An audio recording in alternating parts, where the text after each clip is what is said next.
Fora da política não há salvação.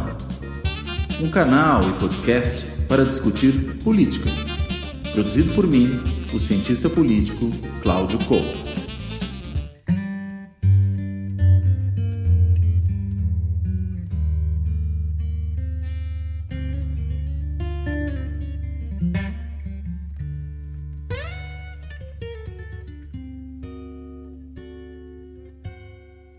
Olá!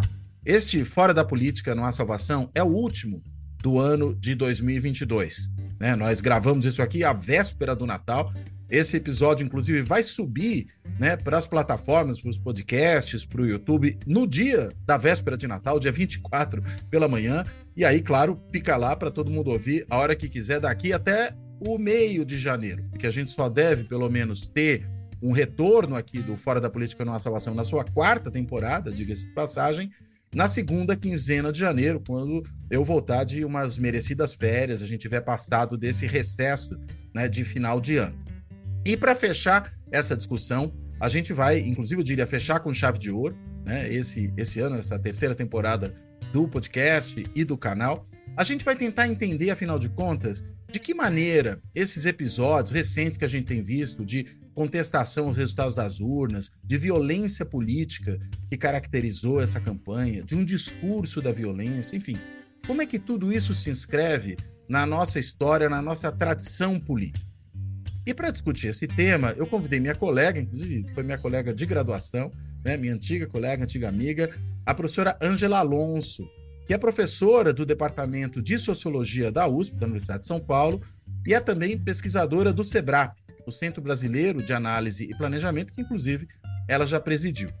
A Ângela tem se dedicado a esses temas, inclusive tem tratado de alguns deles nas suas colunas da Folha de São Paulo. Ela tem uma coluna quinzenal na Folha de São Paulo, onde ela aborda também esses temas, e ela vai tentar nos ajudar a entender o que afinal de contas, significa esse uso da violência, seja simbólica, seja real, que está tão presente no nosso cotidiano político, o que significa isso dentro dessa larga tradição de violência política que a gente tem, que, claro, não foi inventada agora, que está presente na nossa história, apesar de um certo mito, estou usando aqui uma expressão que a própria Ângela usa, um certo mito, melhor dizendo, do brasileiro pacífico. Enfim, sem maiores delongas, eu quero agradecer a Ângela por topar essa conversa, ainda por cima, nesse momento tão avançado do nosso calendário, dar as boas-vindas a ela e jogar esse gancho. Ângela, por favor, pode falar para a gente de que maneira esses episódios mais recentes de violência, eles podem ser entendidos dentro dessa larga tradição que o Brasil tem de violência política? Por favor. Bom, Cláudio, primeiro, obrigada por esse convite repetido, já tive aqui uma outra vez, foi um prazer e é um prazer estar aqui outra vez. Eu acho que esse espaço é muito bacana, eu acompanho aqui você já há bastante tempo, mas fiquei surpresa de te ouvir dizer que são 4 anos já, é um sucesso. Vai pro quarto, ano que vem é o quarto. É 4. Muito bom. Como você disse, eu acho que tem disseminadíssimo na cultura brasileira a ideia de que nós somos um povo pacífico, alegre, que resolve as questões de maneira conciliatória, Tem essa ideia das elites políticas conciliatórias e do povo pacífico como quase que um par complementar. E nos últimos anos, sobretudo desde o impeachment da Dilma, mais ou menos ali em torno do impeachment, mas principalmente desde da eleição do Bolsonaro, essa imagem realmente se quebrou, Eu acho que publicamente cada vez menos se afirma isso. Mas essa crença, ela foi alimentada por uma visão da história brasileira também, que em larga medida tem a ver com o modo como se contou a história do Brasil durante décadas e décadas, sobretudo durante a ditadura, que produziu, acho que nos anos 30 e depois na ditadura militar, as duas ditaduras, elas buscaram um modelo de estabilidade social no passado. Essa ideia do império, como um tempo de estabilidade, de paz, de civilização até, que é uma ideia que pesquisas historiográficas, de ciências sociais, vem desmontando já há bastante tempo. E isso vale também para a própria história republicana. Então, a, a violência social, todo mundo reconhece, né, mas ela é muito associada, ao crime. Então, quando se fala de violência social na sociedade contemporânea, sempre se atribui isso à criminalidade, ou então a própria formação da polícia, que é inadequada e tal, mas tem uma dificuldade de reconhecer que essa violência é um traço da sociedade, da sociabilidade brasileira. Então, eu acho que essa maneira, essa negativa, assim, ela foi muito desmontada durante esse governo, que felizmente acaba, porque esse governo não permitiu, até com seu discurso também violento, ele suscitou uma explicitação dessa sociabilidade que sempre existiu, na verdade. Então, aí a gente pode voltar na história, assim, né? Estava até comentando com você antes da gente começar, esse livro que eu fiz com a Heloísa Spada, que se chama Conflitos, Fotografia e Violência Política no Brasil, que é um livro que também e uma exposição, né, que a exposição a Heloísa Spada coordenou, em que a gente trabalhou com imagens e conflitos violentos do golpe republicano ao golpe de 64. E o critério de seleção foi um critério bastante rigoroso, são 20 casos nesse período. E o critério foi não só a existência de violência simbólica ou de violência política nesse gênero xingamento, é violência política letal.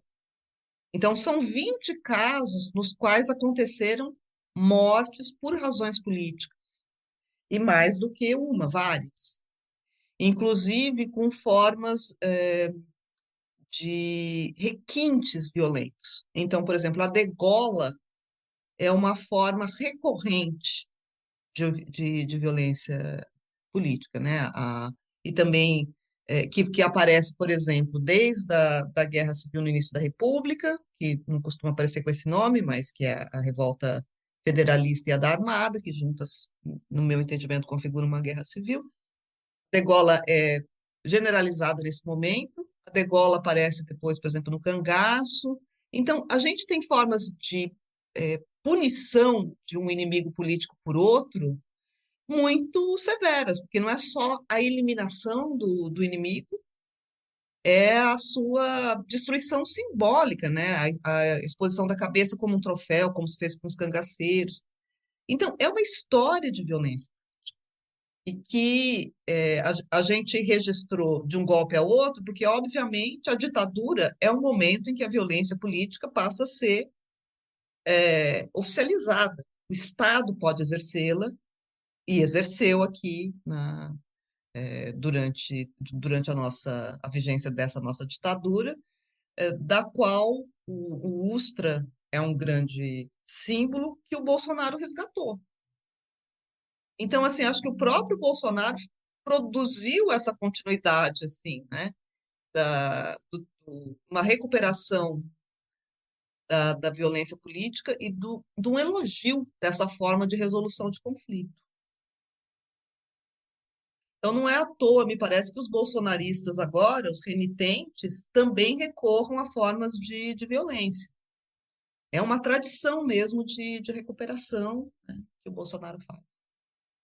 E o que esse período mais recente, especificamente, né, e com esse elogio à violência, até o símbolo, né, de campanha do Bolsonaro já foi um símbolo que, evidentemente, só faz sentido pensando em violência, né, o símbolo da arminha, mas também, enfim, aquela coisa de metralhar os petistas, né, no ar, que eu fuzilar, não me lembro exatamente a expressão que ele utilizou, até fazendo o gesto, né, com um tripé ali de que iria metralhar todo mundo.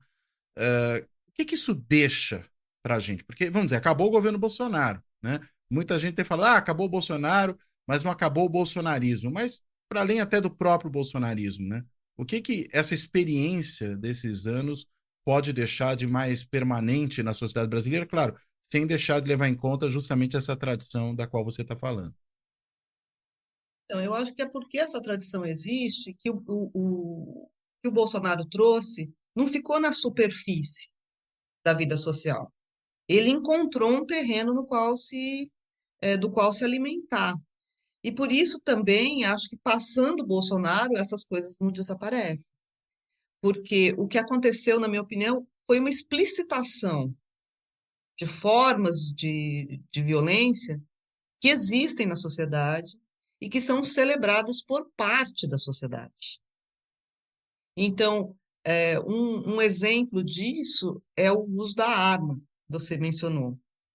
Ele liberou a, a compra de armas, né, desregulamentou, mas houve também um crescimento dos clubes de tiro, que são iniciativas que não da sociedade.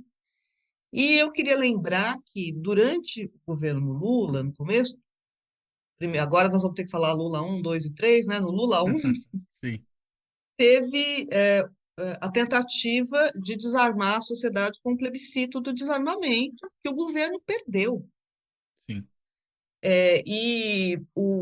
Se não me engano, o vice-presidente da frente contrária era justamente o Bolsonaro, da frente pró-armas. Então, você tem uma resposta da sociedade que não foi produzida pelo Bolsonaro agora.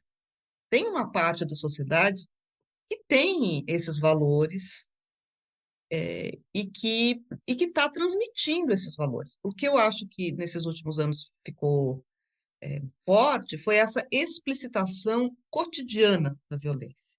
Então, um exemplo que, que eu tenho usado assim, porque eu acho que ele é mais contundente, é o modo pelo qual os conflitos políticos têm gerado violência entre pessoas que são amigas, vizinhas ou que têm relações eventuais e que não estão naquela situação, pelo menos, vivendo um conflito político. Então, é o caso da festa de aniversário de Foz do Iguaçu, do petista que foi morto por um bolsonarista, basicamente porque a festa dele era uma festa petista.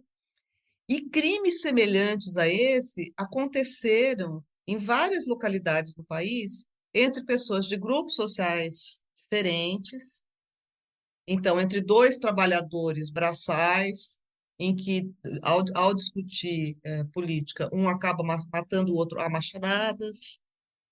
Esse tipo de briga pessoal, que vira uma briga política e que desemboca na violência direta, na violência física terminal, passou a frequente durante o processo eleitoral. Apareceu várias vezes. E o outro, então eu acho que tem uma penetração do conflito político nas relações sociais por esse lado. E a outra coisa que tem me chamado a atenção é a transmissão intergeracional desse conflito. Eu venho colecionando casos de conflitos entre crianças e adolescentes causadas por divergências políticas. Então, tem o caso que me chamou mais atenção é de um menino que votou menino, 16 anos, votou pela primeira vez, votou no Lula, foi com uma bandeira para a escola, e os outros meninos que tinham votado pela primeira vez votaram no Bolsonaro, e que não só arrancaram a bandeira e tal, como urinaram na bandeira, né, na cara do Lula. Então, tem assim uma violência forte, simbólica, mas que é uma violência física também, de acosso, e que está sendo transmitida para as novas gerações. Eu acho que esses jovens agora, eles vão carregar essa experiência. Isso não some porque acabou o mandato do Bolsonaro. Agora, a gente tem visto nesse período mais recente isso aparecer também de uma outra forma, né? Estou pensando no seguinte: essas manifestações feitas na frente de quartéis, né? É interessante que elas começam bloqueando estradas, Aí o próprio presidente da República, de forma um tanto quanto reticente, vem a público e fala: olha, nós da direita somos civilizados, não vamos protestar atrapalhando a vida das pessoas, isso é coisa da esquerda. E de fato, enfim, diminuem bastante, não acabam, mas diminuem bastante os bloqueios, e você tem um deslocamento dessas manifestações para frente de quartéis. Né? E é interessante porque aí os próprios militares chegam a soltar uma nota num dado momento, dizendo: olha, nós não vamos nos opor a isso porque são manifestações pacíficas e ordeiras. Só que elas são manifestações, eu vou botar entre aspas aqui, pacíficas e ordeiras, que estão pedindo o cometimento de um crime, né, que é um golpe de Estado. Né? Ou seja, a manifestação pode ser pacífica até a segunda página, né? Mas na medida em que ela está pedindo um ato de violência política, talvez dos maiores possíveis, que é um golpe de Estado, e convocando as Forças Armadas a fazerem isso, acabou aí, né? O caráter pacífico e ordeiro. Né? Enfim, como é que você enxerga esse tipo de coisa dentro desse ambiente de violência política mais amplo que a gente tem? Eu acho que são um pouco duas coisas, assim, os bloqueios e os quartéis. Porque os bloqueios, eles foram uma operação, como em geral são todos os protestos de direita ou de esquerda, organizados. Não existe protesto grande que não seja bem organizado. E esse protesto, como foi ficando claro depois, sobretudo com a ação do xerife, do Alexandre Alexandre o de Grande? Moraes, Alexandre o Grande, como foi ficando claro, foi uma operação organizada, financiada, bem distribuída, da qual eu acho que tem um traço interessante que é, de fato, o uso de uma estratégia, de uma performance política, como a gente diz na linguagem mais técnica da sociologia dos movimentos sociais, tipicamente usada pela esquerda nos últimos tempos e que a direita passou a usar, que são os bloqueios. Então, a primeira experiência de sucesso assim desses bloqueios aconteceu na Argentina, Uhum, né? Já verdade. faz bastante tempo, quando a Argentina, o que se fez lá foi justamente o bloqueio das estradas que davam acesso a Buenos Aires, a outras grandes cidades, e, e isso acabou tendo um efeito demonstração, porque os bloqueios foram bem sucedidos. E eles eram mais ou menos do mesmo tipo: coloca lá os pneus, coloca fogo nos pneus. Depois, aqui no Brasil, quem passou a usar isso sistematicamente foi o MTST, o Movimento do Boulos, Uhum. que passou a usar também nas periferias, na entrada das cidades. Então, isso vem, assim, desde os anos 2010, sendo usado sistematicamente pela esquerda. Então, eu acho que tem um elemento interessante aqui, que é a apropriação por um movimento à direita de uma tática que eles sempre condenaram. Daí a fala do Bolsonaro, né? Exatamente. Então, era uma tática que eles sistematicamente iam à TV e tal, dizer que a polícia tinha que ir lá retirar aqueles que estavam impedindo a livre circulação dos cidadãos de bem. Então, eles passaram a usar a tática do inimigo. Agora, eu acho que não foi a fala do Bolsonaro que os tirou de lá. Eu acho que a ação do xerife contribuiu bem, né? Foi a E acho polícia e que o essa, Xandão.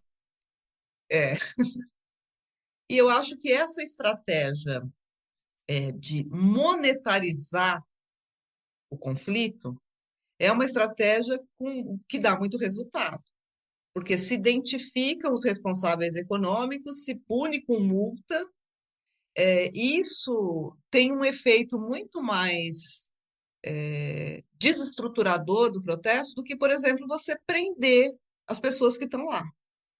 Porque você prende, elas saem no dia seguinte ou depois, ou outros vão. Mas se você desmonta a lógica econômica, você não tem mais como repor, né? Então, por exemplo, os caras que tinham dois, três caminhões, digamos, o pequeno empresário do transporte, o prejuízo inviabiliza a continuidade da participação dele. Não é verdade para os grandes, mas para os pequenos é.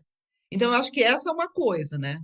Esse desmonte teve muito mais a ver com essa desorganização da base econômica do protesto do que com a fala do Bolsonaro, na minha opinião.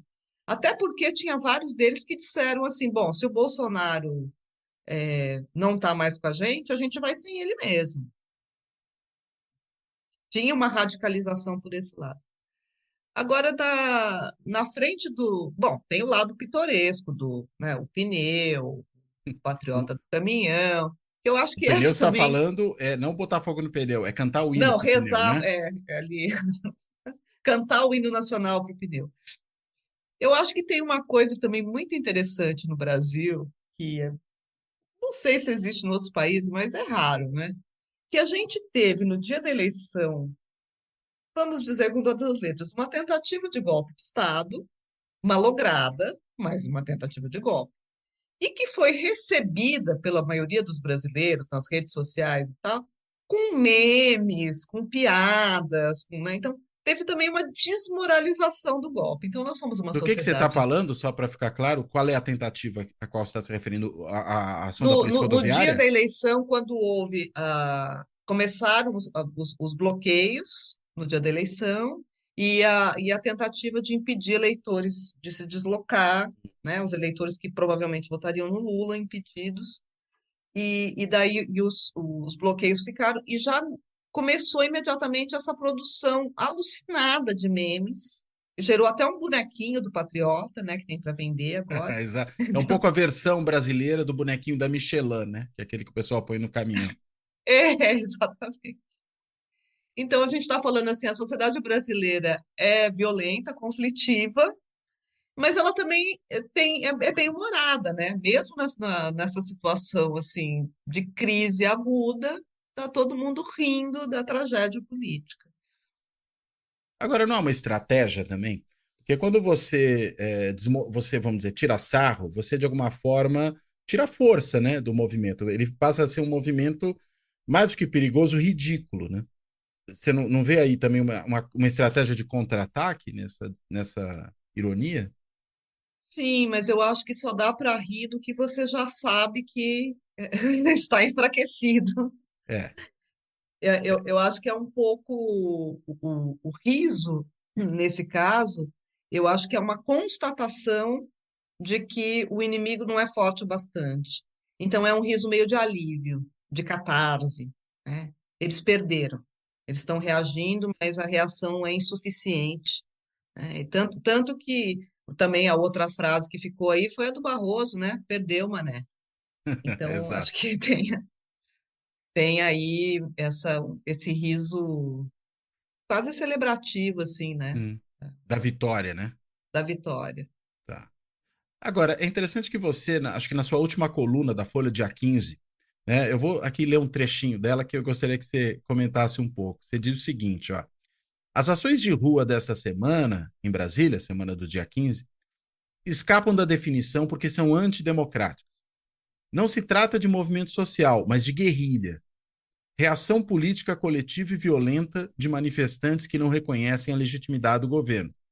A diferença desta terceira posse é que estará também sobre a mira de guerrilheiros, terceira posse do Lula, né?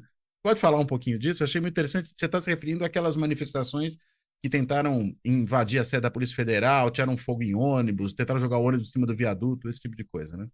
Exatamente. Até o UOL fez uma compilação de todas essas cenas em sequência cronológica que mostra bem como esse processo aconteceu e como ele é violento em todas as suas etapas, né?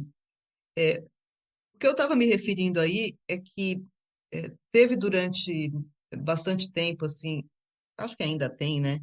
Uma visão muito positiva do que é movimento social, associando o movimento social com os atores de esquerda.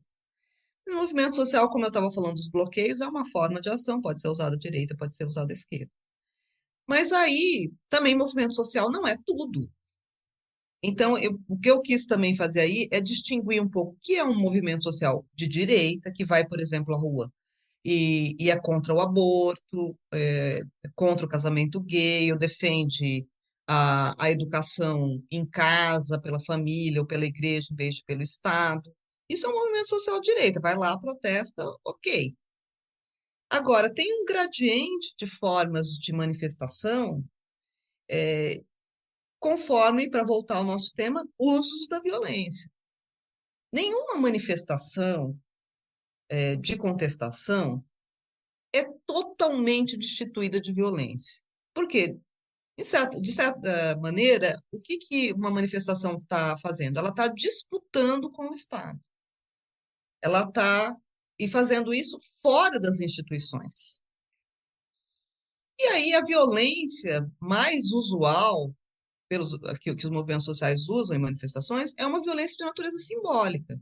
Vai lá, xinga, faz um boneco, queima um boneco, mas tem ataques ao lado adversário. Agora, também tem ataques que são físicos e que normalmente acontecem como uma tática. Por exemplo, no caso da tática Black Bloc, é uma tática de destruição fundamentada retoricamente pelos seus usuários, como uma forma de protesto contra o capitalismo e o Estado. Então, vai lá e quebra empresas. Então, aqui no Brasil, por exemplo, durante 2013, se quebrou muito concessionário de carro de luxo. E banco, E se né? quebram... Hã? E banco também. E Também banco, foi alvo então, importante. exatamente. Símbolos do capitalismo e órgãos do Estado. Mas não é uma violência dirigida a pessoas. A violência interpessoal, em protesto, normalmente acontece no choque com a polícia. Então, aí sim, a polícia bate, o manifestante também bate, né? Manifestante entre si, de vez em quando também chega às vias de fato. Mas não é uma decisão inicial do protesto. O protesto não vai à rua para usar a violência. A violência acontece no transcurso da ação, por uma razão ou por outra. Nesse caso, agora, das manifestações, sobretudo em Brasília, mais do que nos bloqueios, eu acho que eles ainda podem ser classificados nessa chave de manifestações típicas de democracia. Bloqueou, como eu estava dando o exemplo da Argentina, do MTST. É bom, não é bom, mas Cria um acho que está transtorno, né? Mas valendo. a ideia é essa, né? A ideia é essa, a ideia é perturbar, o papel da autoridade é ir lá e retirar, e garantir o direito dos outros, mas eu acho que até aí está valendo. Agora, quando você declaradamente começa a usar violência contra pessoas e declarando, como você lembrou, que o objetivo dessa violência é mudar a, as instituições, O regime político, no caso. o regime político, no fim das contas, né? Eles não dizem declaradamente, mas é isso que se trata, né? É praticamente de instituir uma ditadura. Então, acho que não vale mais a denominação movimento social, porque movimento social é típico de democracia. Você não vai lá pedir o poder do Estado, você vai lá pedir para o Estado resolver um problema. Então, em geral, os movimentos podem até usar violência, mas é uma violência para pressionar os governos a atender às suas reivindicações. Não é uma violência para derrubar o governo. E aqui nesse caso, é um grupo armado, minoritário, e que quer derrubar um governo. Então, o nome técnico disso é guerrilha. O ponto que eu quis fazer nessa coluna é um pouco chamar atenção para vamos chamar as coisas pelos seus nomes. Como a gente demorou muito para chamar o Bolsonaro de extrema-direita, agora ficar chamando esse tipo de manifestação de movimento, eu acho que também é inadequado. Vira eufemismo, né? E você Agora, acaba legitimando, né? sim. E é interessante que isso conecta dois pontos, né? Que você até procurou ressaltar a distinção entre as coisas, mas só retomando, né? Tanto esse movimento, vamos dizer, na sua versão hard, guerrilheira, né? Que visa a quebra do regime, como aquele outro, vamos dizer, soft, dos patetas na frente dos quartéis, né? Também tenta a quebra do regime, só que eles têm talvez duas expressões, né? Uma de soft power, outra de hard power. Uma de, vamos dizer, uma política de presença, estavam ali, né? Ó, estamos aqui e pedimos que a coisa mude. E a outra de confronto mesmo, né? De embate violento, né? Você enxerga também essa conexão, não? Mas normalmente as mobilizações políticas têm essas duas facções no seu interior, né? Hum, Tem o pessoal que negocia, se exprime, e tem o pessoal que vai para o pau. good cop, bad cop. É, e o que normalmente acontece é que quem está lá só se manifestando, não sei o quê, não se responsabiliza pelo outro lado, mas também não recrimina o outro lado. Então, para fazer um paralelo com os Black Blocs de junho de 2013, então o MPL tinha a tática Black Bloc em todas as manifestações organizadas pelo MPL. O passe livre, né? Mas Você está ele, falando. passe livre, mas eles sempre diziam, bom, não é a gente. Hum. Mas era basicamente uma outra facção, né, da mesma manifestação. Então, eu acho que aí no bolsonarismo a gente tem a mesma coisa. Você tem os caras que estão em casa, nos seus escritórios, que estão financiando, tem os que estão lá na frente dos quartéis, que são os desocupados, que podem gastar o seu tempo, a sua energia. Não é à toa também que você tem tantos aposentados, militares Sim. reformados, donas de casa. São pessoas que também acharam uma atividade social, né, para fazer eh, e para se sentir relevantes. Estão se sentindo participando da vida cívica nacional. Eu vi E gente, tem os que desculpa, só para recorrer de novo aos memes, né? Brincando, falando que isso é falta de bingo aberto. é um grande bingo, né? Essa é uma boa definição. E tem os violentos, né? Os que Hum, estão dispostos à ação violenta desde o início e que se armam. Que não também assim, não será inusitado se no dia primeiro a gente tiver uns desses dando tiros, hum. criando confusão durante a posse. Porque você tem muita gente, parece pouco, né? Mas é pouco percentualmente em relação ao total da população ou ao total do eleitorado, mas é bastante gente. Então, você tem vários desses que estão totalmente persuadidos de que eles estão fazendo o que é o bom, o certo, o melhor para si, para sua família e para o seu país, e estão dispostos a ir às últimas consequências. Então, eu acho que a gente ainda tem aí um período, talvez longo, em que essas coisas podem ficar pipocando. Podem não ter esse efeito de derrubar a democracia, mas de perturbação das rotinas, eu acho que é difícil que isso desapareça. Aliás, uma coisa interessante, né? Com respeito a isso. Brinquei, né? Falei da coisa do bingo, mas tem aparecido também vários relatos de gente que está nessas manifestações, né, na frente dos quartéis, e que começa a ter problemas pessoais sérios. Indivíduo que acabou perdendo o emprego, porque não vai trabalhar, fica ali, aí não é o aposentado, o militar reformado, a dona de casa, é o indivíduo que tinha um emprego formal que perde o emprego. O outro, que a mulher pede o divórcio, porque não aguenta mais o cara fazendo maluquice ali na frente. Ou seja, começa a ter o outro que se endivida por alguma razão, porque, sei lá, não está trabalhando no seu negócio, é obrigado a assumir certos compromissos financeiros, se endivida. É curioso que a gente que está indo para o sacrifício, literalmente, aí, né? Seja em termos familiares, seja em termos econômicos, ou às vezes as duas coisas misturadas, né? Então, mas isso é típico de engajamento político. A esquerda, e principalmente a esquerda guerrilheira, fez esse tipo de opção. Então, durante as guerrilhas todas da América Latina, mesmo as guerrilhas no Brasil, tem vários casos de pessoas que deixaram as famílias, de mães que deixaram filhos para se engajar. Hum. Então, é uma situação na qual essa identidade política se torna tão forte para aquele indivíduo que ela suplanta todas as outras. Isso passa a ser mais importante do que a identidade como membro de uma família, membro de uma religião, trabalhador de um certo lugar. Todas essas coisas passam para o segundo plano para essa pessoa, e a identidade política se torna a única. reconhecível e a única pela qual ele ou ela, né, se reconhece.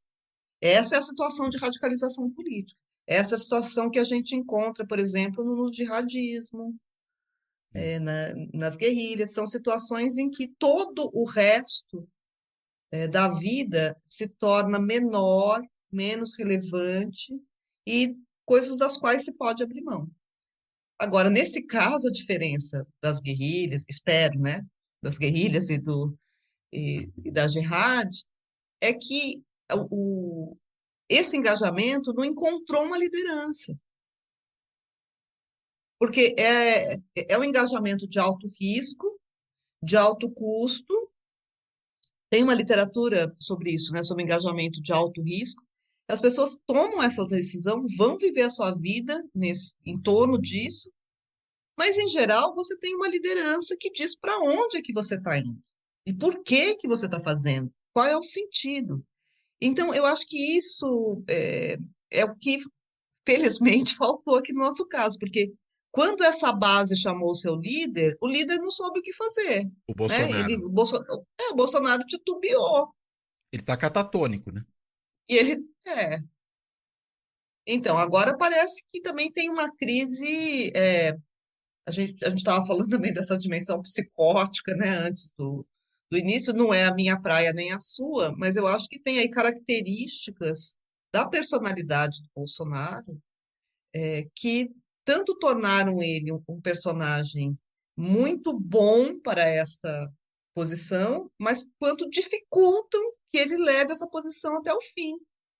Porque agora que ele teria que aparecer publicamente, como o Trump fez, né? Mas vamos até o fim, de fato, ele se recolheu, ele deprimiu, aparentemente. Uhum. E Quer dizer, ele, deixou, então, os seus liderados desamparados, estão todos órfãos. sim, por sua própria conta, né? Agora, você fala também de uma questão, você tratou disso na conferência que você deu na Unpox, ou na mesa, né, da qual você participou na Unpox, e eu acho que tem muito a ver com o que você estava acabando de falar quando mencionou esse sacrifício, né, dessa identidade política que se sobrepõe a outros aspectos da vida, a outras identidades, né? Você falou na Unpox em identidades coletivas confrontacionais, né, que se sobrepõem às outras identidades do cotidiano, ao papel de mãe, ao papel de pai, ao papel de funcionário, enfim. Você pode desenvolver um pouquinho essa ideia, que eu achei ela muito importante para a gente entender exatamente esse processo, né? Acho que você deu início, mas acho que seria legal aprofundar. A ideia em si não é minha, né? Tá num livro chamado Dynamics of Contention, que é do McAdam, do Terrell e do Tilly, que é um livro no qual eles tratam de várias dimensões dos conflitos políticos, desses conflitos que envolvem rua, sobretudo, né? Os conflitos que envolvem algum tipo de mobilização, e que eles chamam de contentious action, e para o português ficou traduzido como confrontos, ações Uhum, confrontacionais. Então, a ideia que tem, uma das teses do livro é essa, que nas situações em que o confronto se agudiza, um confronto político se agudiza, ele conclama a sociedade a, a tomar partido. E não só um partido do nível da opinião, mas aí se engajando progressivamente como parte do conflito. E aí a gente tem na sociologia uma visão das identidades sociais como móveis, como você estava falando, né? Então, em cada contexto, a gente troca um pouco de máscara, né? Então, aqui eu estou de socióloga, depois eu saio daqui e vou virar consumidora, vou no supermercado, depois eu vou na urna, eu sou eleitora. Eu transito entre essas coisas e quando eu transito, eu posso mudar de, inclusive de personagem, digamos, porque não tem ninguém que está conferindo se eu sou ou não sou coerente. E o que acontece é que na vida cotidiana da maior parte das pessoas, na maior parte do tempo, ninguém é coerente. Então, As pessoas que, por exemplo, vai o pai de família na igreja, reza, faz o sermão, né, pelo casamento, não sei o quê, depois ele sai dali e vai para casa da amante. Essa é a lógica cotidiana. Isso não é o que acontece na maior parte do tempo, na maior parte da vida das pessoas. Mas numa situação de conflito político, esse trânsito de um lugar para o outro, ele não se faz mais assim com total liberdade, ele vai contaminado.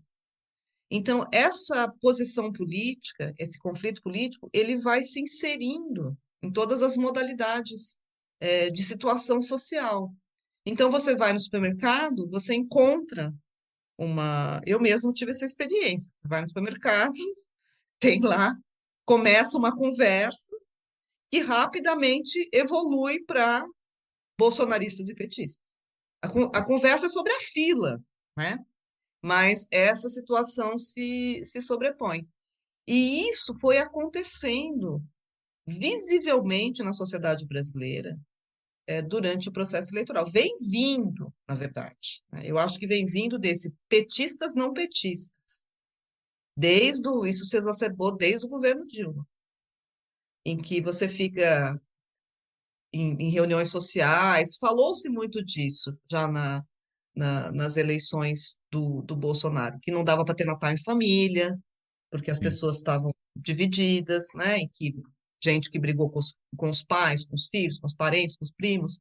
Então, essas identidades políticas, identidades confrontacionais, se sobrepuseram às outras, passaram a ser mais importantes do que as outras.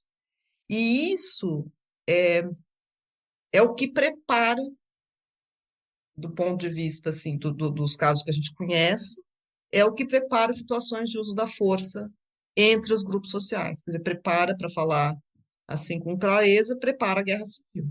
Então, se você não desmonta isso, isso evolui, porque daí, para ter uma guerra civil, você precisa começar a se sentir totalmente apartado de pessoas das quais você antes gostava, pelo menos com as quais você convivia, como seus vizinhos, seus parentes, seus colegas de trabalho. Então, quando você vai afastando, falando, é impossível conversar com essas pessoas, é impossível conviver com essas pessoas, é, a partir daí você começa a ter essa desqualificação, que em geral vem com uma animalização, começa a falar que eles lá são os ratos, né, como aconteceu no caso do nazismo. Você começa a fazer O gado. um gado, você deprecia o outro, desumaniza, que é um passo seguinte para o uso da violência propriamente física. Você fala, você é um gato, você é um rato, é uma peste, o melhor é eliminar. Então, eu acho que esse tipo de situação é delicada, porque ela pode evoluir para uma situação de conflito aberto. Agora, o que estrutura isso? Né? Você também falou nessa conferência da Unbox em comunidades morais, né? É, fazendo aquela contraposição clássica, se você puder explicar um pouco o que é ela para todo mundo que estiver assistindo, entre comunidade e sociedade, né? E você diz uma coisa interessante, você fala, isso está muito além da bolha, né? Que é aquela coisa que a gente às vezes menciona quando pensa nessas relações que ocorrem sobretudo na internet, não só do ponto de vista pessoal, embora às vezes também do ponto de vista pessoal, né? Eu circulo só num meio que parece que todo mundo pensa como eu, né? Que me faz lembrar também uma coisa que se dizia durante a campanha, por exemplo, os bolsonaristas muito frequentemente falavam para o Bolsonaro: olha aí quanta gente na rua, né? Tem tanta gente na rua, só pode ser a vitória nossa que está se anunciando, né? Até brinquei com o sobrinho de um amigo pequeno, né? A gente foi no jogo de futebol no estado do Corinthians, eu falei: olha aqui, ó, só tem corintiano, né? Parece um pouco isso, né? A gente tá na bolha, então parece que todo mundo pensa com a gente. Mas você, quando fala em comunidade moral, parece que você está dizendo que tem algo a mais, né? Você pode explicar essa ideia? É, então, você falou desse contraponto, que é um princípio meio básico da sociologia na sua origem, foi fazer esse contraponto, às vezes puramente formal, assim, teórico, e às vezes, inclusive, empírico. Quer dizer que as sociedades tradicionais, Eram sociedades nas quais as relações eram estruturadas mais como relações face a face, em que as pessoas se conheciam, tinham laços de parentesco, viviam mais ou menos no mesmo território, tinham mais ou menos a mesma religião, é, e, e aí formavam então uma comunidade nesse sentido de serem todas mais ou menos relacionadas entre si e se conhecerem, terem relações efetivamente pessoais. A sociedade é a sociedade urbana que a gente conhece, a sociedade metropolitana, sobretudo, né, que é o modelo dessa sociedade, no qual você tem uma abstração das relações. Você se relaciona com indivíduos, não com pessoas. Quer dizer, você se relaciona com muita gente, mas na maior parte das vezes são pessoas que você não conhece, nunca vai conhecer, e com a qual você não vai estabelecer laços afetivos. Então, essa é a ideia de que você numa tem uma sociabilidade densa e que na outra você tem laços esgarçados. Inclusive, teve muita teoria assim do que podia acontecer com a sociedade contemporânea por causa disso, porque as pessoas não iam ter mais nada que vinculasse as pessoas e que isso poderia levar a conflitos. E uma sociedade ultra atomizada, né?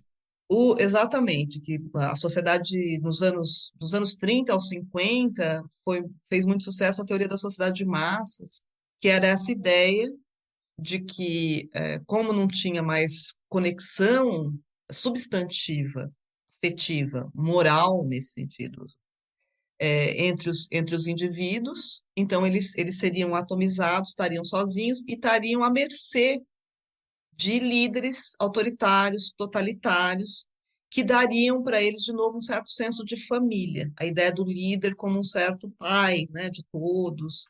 Então, essa teoria prosperou muito ali para falar do nazismo, do fascismo e assemelhados. Mas também até outras Mas, coisas, desculpa, só intrometer aí. é, Também eu estou pensando no David Hisman, né? Aquela ideia de multidão exato, solitária, que a também multidão passa exatamente por solitária. aí, né? É justo esse livro aí que eu dou no meu curso de. É, não, e que ele está pensando não tanto nessa sociedade do nazifascismo, mas, por exemplo, na sociedade americana, né, do seu tempo. É. Então, esse raciocínio perdura, né? Ele vai indo para os anos 70, 80, ele não desaparece. Mas o que é, outros estudos sociológicos vão mostrando é que a sociedade moderna não é uma sociedade assim tão atomizada quanto parece. Ela, na verdade, é cheia de nichos. E que eu também, uma coisa que eu sempre brinco com os meus alunos é que eu falo, bom, ninguém, então estamos aqui na metrópole, ninguém se conhece, é ótimo, tal. Aí vem no fim de semana, você vai no cinema e fala, ai, que coincidência você aqui. Você vai no restaurante, que coincidência. Nas férias, você vai para, sei lá, para uma praia e fala, que coincidência. Não é coincidência. Na verdade, a sociedade contemporânea é grande, mas nós estamos todos vivendo em pequenas comunidades no interior dela. A gente circula por outros grupos, mas o grupo que é de referência propriamente é pequeno. Então, esse grupo de referência é o grupo em relação ao qual você realmente apresenta a sua identidade e quer reconhecimento. É com quem você comunga valores e estilo de vida. Então, essas comunidades, elas são comunidades reais. São morais nesse sentido de que são vínculos não morais de moralmente bom, mas de terem um conteúdo moral, isso é, de ter uma ética, de Própria, né? ter própria daquele grupo e que o grupo se reconhece por meio daquele conjunto de valores e de práticas. Então, quando a gente fala daí da sociedade moderna como da política contemporânea como um monte de conexões na internet que são assim abstratas, é a gente está repetindo esse raciocínio da sociedade de massas, que é um monte de indivíduos avulsos. Mas quando você vai olhar o funcionamento da própria internet, como é que se organizou o Facebook, por exemplo, a própria ideia do Facebook? É a ideia de que os amigos dos amigos dos amigos vão se colocando. Então, você tem, na verdade, vários laços concretos entre pessoas reais E que daí esses laços é que vinculam um grupo ao outro, o outro ao outro, e que permite atingir muita gente. Então, não é uma coisa totalmente pulverizada e pasteurizada que chega do mesmo modo para todo mundo. Cada um desses grupos vai filtrando um pouco. Então, no caso, por exemplo, dessas ideias políticas todas, cada grupo reconfigura um pouco a sua maneira, acaba traduzindo o conflito para suas categorias afetivas, para o seu vocabulário, e, e o que eu acho que é mais importante aí é que são laços de confiança. Então, se a sua mãe, o seu irmão, o seu amigo te disse que foi golpe, é porque foi. Não importa se. Porque são essas pessoas que realmente contam para você. E é muito difícil, afetivamente, contrariar essas pessoas, né? Então, eu acho que esse mecanismo, eu tenho tentado desenvolver um pouco essa ideia, eu acho que ele é muito importante para entender como é que essas grandes manifestações acabam se organizando, como esses movimentos que aparentemente são espontâneos se organizam. Porque você tem um monte de gente que você pode convocar, que estão realmente vinculadas. Não é só que você fala, domingo vai ter um evento. É que daí domingo vai ter um evento, Cláudio, o Cláudio falou, a gente se conhece desde a graduação, não vamos nem falar quantos anos. Não, não, deixa para lá isso. É. Aí eu falo, Cláudio, vamos, eu não quero só, né? Você quer ir, eu sozinho eu não vou. Então, o que que você faz? Você vai com amigos, você vai Uhum. com parentes, você vai com gente, com colegas de trabalho. Pessoas que Não é uma ação significam, do indivíduo. pessoas que significam algo para você, né? Exatamente. Aliás, é interessante, você falou da manifestação, vou aproveitar e pegar um segundo gancho, né? Porque ao mesmo tempo que você colocou que essas comunidades morais, elas são morais nesse sentido de uma ética de pertencimento àquele grupo e tudo mais, você também mencionou nessa sua palestra, naquela ocasião, um discurso moralizador, né, que enseja um conflito moral, né, e que também faz com que atributos morais sejam muito colocados em pessoas. A corrupção não existe porque as instituições são mal desenhadas.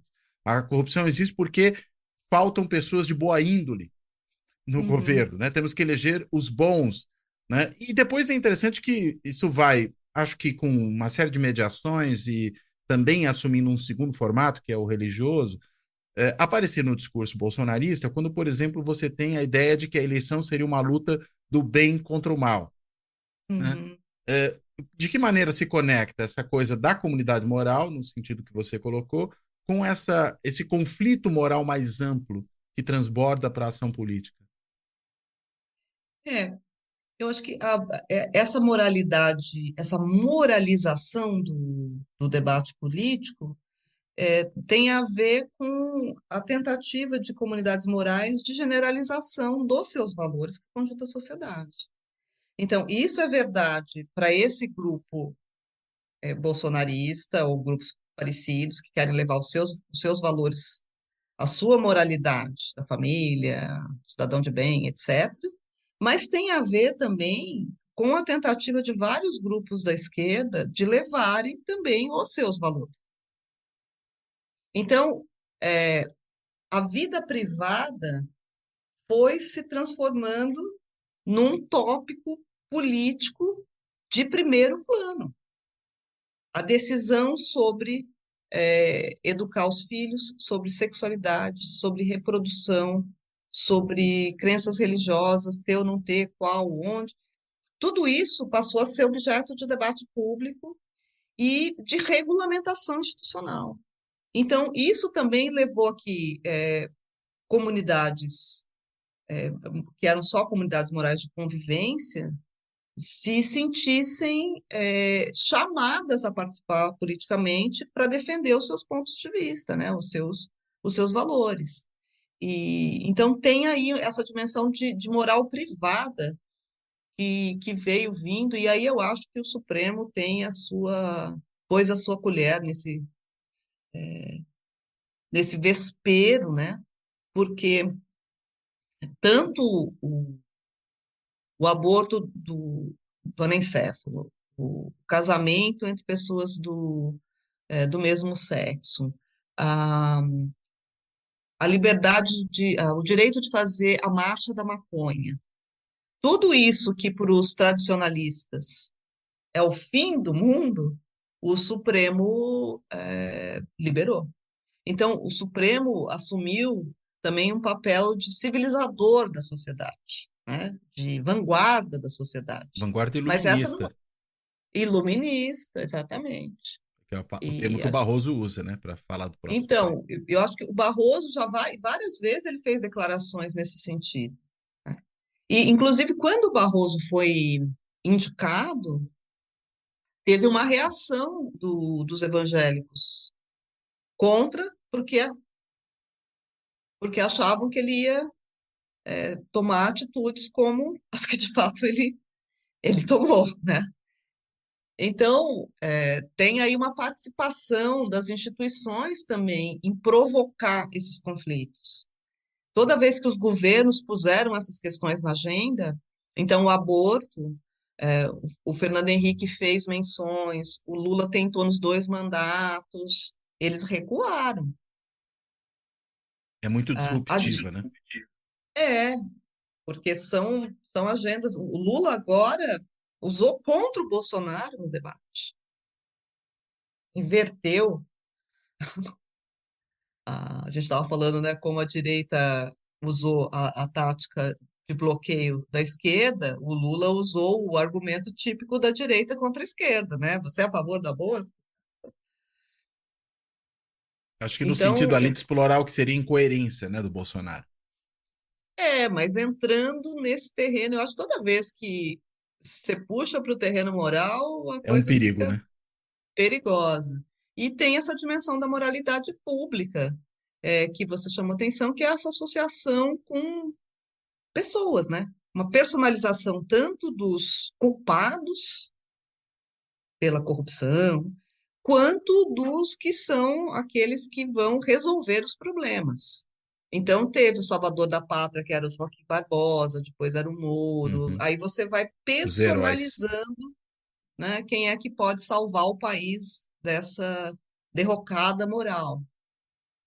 Então, acho que nunca é bom caminho entrar para o É debate verdade. moral, então eu acho que não achei sábio, não, quando Lula mencionou isso no debate.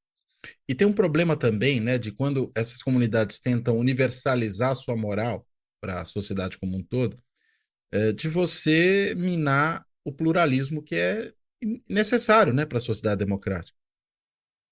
Não, exatamente. Se cada comunidade realmente fizer batalha para impor o seu ponto de vista, ela destrói a sociedade. Uhum. Não destrói só o pluralismo, destrói a variedade social, inclusive. Uma sociedade é um conjunto de diferenças. Ela só pode existir como tal, porque ela tem complementariedades, ela tem divisão do trabalho em grande escala. Então, é uma ideia meio suicida, né, do ponto de vista da sociedade como um todo, e nessa direção. Bem. Ângela, muitíssimo obrigado pela conversa. Foi muito Ah, boa. Pode falar. eu que agradeço, Cláudio. Um prazer ter papo aqui com você. Ajudou a aprofundar vários pontos aí das coisas que você vem pensando, que você vem escrevendo nos seus artigos, que ainda você não transformou num artigo, mas que você apresentou lá no Congresso da Ampox, né, durante a mesa redonda de conjuntura. E eu, além de agradecer, te devolvo a palavra para você, enfim, além de fazer as suas considerações finais, se tiver ainda algum ponto que você acha importante retomar, que a gente porventura não tenha trabalhado, por favor, a palavra está contigo. Obrigada, Cláudio. Não, só queria agradecer a oportunidade de vir aqui outra vez e parabenizar você por essa iniciativa tão bem-sucedida. Eu acho o máximo, sou fã.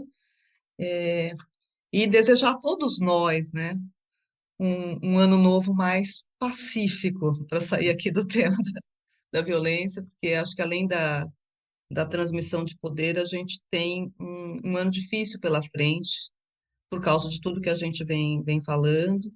Então, eu espero que ele seja tranquilo. Eu também. Tá ótimo. Bem, então, além de me despedir, eu quero agradecer a Ângela por essa conversa novamente. E como eu sempre faço aqui no encerramento, eu quero agradecer a todas e a todos que têm acompanhado o canal, que nos acompanharam nesse ano, nessa terceira temporada do Fora da Política Não Há Salvação, tanto pelo canal do YouTube, como aí nas mais de 20 plataformas de podcast em que ele está disponível. Aliás, no Spotify, inclusive, vai além do áudio, o vídeo, né? O Spotify está competindo com o YouTube desse ponto de vista, então dá para ver também em vídeo no próprio Spotify. E quero, claro, também agradecer a todas e a todos que têm contribuído aí para o projeto, né? Ajudando a sustentar esse projeto por aqui pelos mais diversos meios que estão disponíveis para isso, né? Pode ser o clube dos canais do YouTube, em que a pessoa se torna membro e ali faz uma contribuição periódica, pode ser o botãozinho também no YouTube do Valeu Demais, que você pode fazer uma contribuição pontual, pode ser ainda o site do benfeitoria.com, que é um site de financiamento coletivo em que se pode fazer uma assinatura simbólica do canal e do podcast, ou ainda, até para quem prefere, tem gente que tem preferido esse meio, fazer um Pix pro canal, né? Que é por meio da chave Pix do canal, que é o e-mail de contato, né? Que é contato@fora da política não há salvação.info. Então, repetindo também para quem quiser escrever para a gente, contato@fora da política não há salvação.info. Bem, então, dito isso, eu reitero o agradecimento à Ângela, me despeço dela, me despeço de todo mundo, desejo um ótimo 2023, até a próxima.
Fora da política não há salvação.